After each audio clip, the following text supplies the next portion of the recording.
আসসালামু আলাইকুম রহমতুল্লাহ। আমার হাতে যে ফোনটা দেখতেছেন এটা স্যামসাং A13।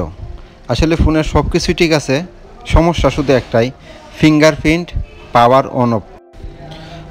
অন অফ এবং ফিঙ্গারপ্রিন্ট এই দুইটা জিনিসই একসাথেই থাকে। সুইচ এবং ফিঙ্গারের কাজ করে শুধুমাত্র এই রেবন আছে একটা, রেবনের মাধ্যমে এই ফিঙ্গারপ্রিন্টটা থাকে। এই যে দেখেন, আমি খুইলা দেখি, ও মা, এটা কী অবস্থা, মাথা দেওয়া যা ঘুরি যায়। এই দেখেন পিনগুলার অবস্থা কি, এনে লোক কানেক্টরটাই নাই। ফিঙ্গারপ্রিন্টের যে লাইন থাকবো, যে জায়গায় জোড়া দেওয়া থাকবো, এই যে কানেক্টর থাকবো একটা, দেখতেছেন ব্যাটারি কানেক্টর যেমন সেম এরকম একটা কানেক্টর থাকবো না, ওইটা নাই। আসলে ওটা কী হইলো আমি নিজেও বুঝি না, আমি দেখলামই না।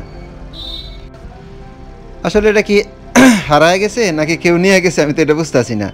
আসলে ওনারা জিজ্ঞেস করে দেখলাম যে আসলে এটা কী হয়েছিল। পরে বলছে যে এই ফোনটা আমার কাজ করতো না, আমি একজন টেকনিশিয়ান বাইরে দিছি, উনি বলছে যে ওইটা কাজ করে দিতে পারবো। আর ওনারা বলছে যে ফিঙ্গারপ্রিন্ট যদি না হয় তাহলে আমার পাওয়ার অন অফ সুইচটা শুধুমাত্র করে দেন। তাহলে তো আমি মনে করি টেকনিশিয়ান বাইরের কোনো সমস্যা নাই, সমস্যা যে কাস্টমার নিয়ে গেছে ওনার সমস্যা। উনি যেহেতু বলছে ওটা যে অনলি পাওয়ার অন অফ সুইচটা করে দেওয়ার জন্য, তাহলে তো ফিঙ্গারপ্রিন্ট হবে কীভাবে? তাহলে আমি ওনার আর কোনো কিছু বলি না, কারণ শুধু একটাই যে ওনার কাজ উনি করছে, আর যার লস হয়েছে তো তার হয়েছেই। আর যাই হোক, অবশেষে কী আর করবো, ওইটা আমারই কাজ করতে হইলো। আবার আমি এনে একটা ফিঙ্গারপ্রিন্টের একটা কানেক্টর লাগানো হয়েছে, একটা ফিঙ্গারপ্রিন্ট লাগানো হয়েছে, ফিঙ্গার যা আছে A to Z আমি চেক দিলাম যে না ঠিক আছে, কোনো সমস্যা নাই। আর এটার মধ্যে তো আমার ফিঙ্গারপ্রিন্ট দিয়ে আমি চেক দিলেই হইতেছে, আর এটা আমি যে চেক দেবো বা এটার মধ্যে সেট আপ দিয়ে দেবো ফিঙ্গারপ্রিন্ট, আমার তা লাভ কী?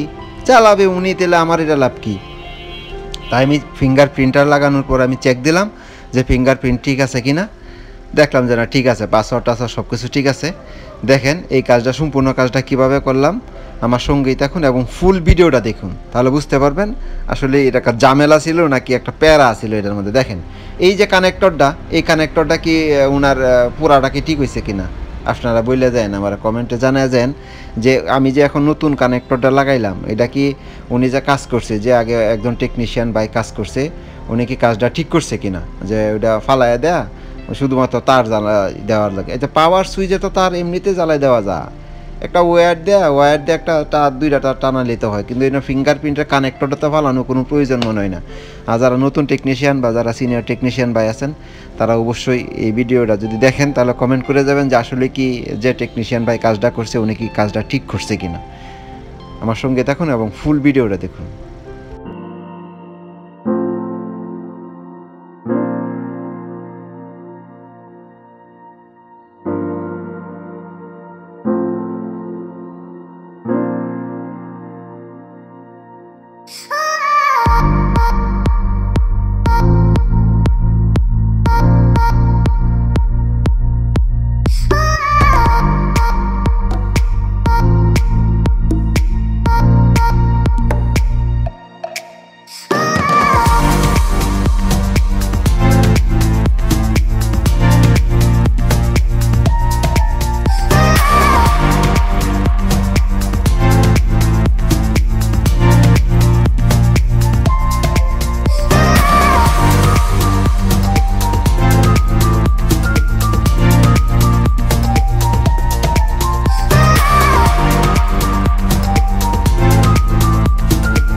আচ্ছা যাই হোক, ফোনের কাজ কমপ্লিট মোটামুটি।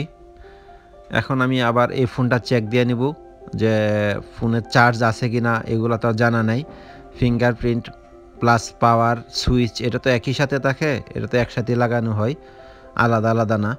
দেখলেন তো কানেক্টরটা আবার লাগানো হয়েছে নতুন, না ফোনের চার্জ আছে। 66% চার্জ আছে যেহেতু, তাহলে ফোনটা অন করে আমি সুইচ অন করে দেখবো যে আসলেই আমি যে সুইচটা লাগানো হয়েছে ওটা কি ঠিক আছে কিনা, ওটা চেক হয়ে গেলো। প্লাস হলো ফিঙ্গারপ্রিন্ট যেটা আছে ওটা চেক করে দেবো, সমস্যা নাই। আর টোটালি কাজটা করতে যতটুকু সময় লাগে, আসলে বেশ সময় লাগছে, কারণ শুধু একটাই, ফিঙ্গারপ্রিন্টটা মিলানোটা ওটা কঠিন হয়ে গেছে। এটা যেহেতু ফিঙ্গারপ্রিন্ট ওনার সাথেই নেই, প্লাস পুরাতন যে রেবনটা ছিল ওইটাও নাই, কোনো কিছুই নাই, মানে একদম গোড়া থেকে কাইটা ফালাই দিছে। যে টেকনিশিয়ান বাইরে দেখছে উনি করছে নাকি কাস্টমার নিজে করছে এগুলো তো আর আমি জানি না। একজন টেকনিশিয়ান বাইরে শুধু শুধু দোষ দেওয়া তো লাভ নাই। যে জিনিস আমি জানি না এটা অন্যের উপরে চাপানোটা ঠিক না, কারণ আমি জানি না বলতে যেটা ওই লোক বিষয় যে আমি জানি না এই কথাগুলো ভালো, যে অন্য টেকনিশিয়ানের ভাই দেখছে এই সেই শেষ করে এলাছে, এমন এমন কথা না বলাটাই উত্তম। এখন কেডা কি করছে ওইটা আমি জানি না, কোন টেকনিশিয়ান করছে। কিন্তু এই নিয়ে একটা কথা হয়েছে গা, যে ওই যে কানেক্টরটা ওইটা তো আর কাস্টমারের করা সম্ভব না, ওইটা তো যে কোনো টেকনিশিয়ান ভাই বা নতুন বা পুরাতন সিনিয়র যারাই করছে এইগুলা করছে। কিন্তু আসলে সবচেয়ে বেশি একটা জিনিস খেয়াল নেবেন যে এইগুলা কাজ করার সময় অবশ্যই একটু সতর্কভাবে কাজ করতে হয়, কারণ এই ফিঙ্গারপ্রিন্টের কাজটা যেটা আছে এটার মধ্যে 10টা পিন থাকে বা 10টা লাইন থাকে। দেখেন এইগুলা কাজ তো অনেক ছোট কাজ, এটা কঠিনই হয়ে যায়। যাই হোক, এত কথা না বলাই ভালো। এখন আমার কথা হয়েছে গা, একটু সতর্ক সাবধানভাবে কাজ করেন, ভালো থাকবেন আর আমার জন্য দোয়া করবেন। আমি আপনাদের জন্য দোয়া করি। ভালো থাকবেন। আসসালামু আলাইকুম রহমতুল্লাহ।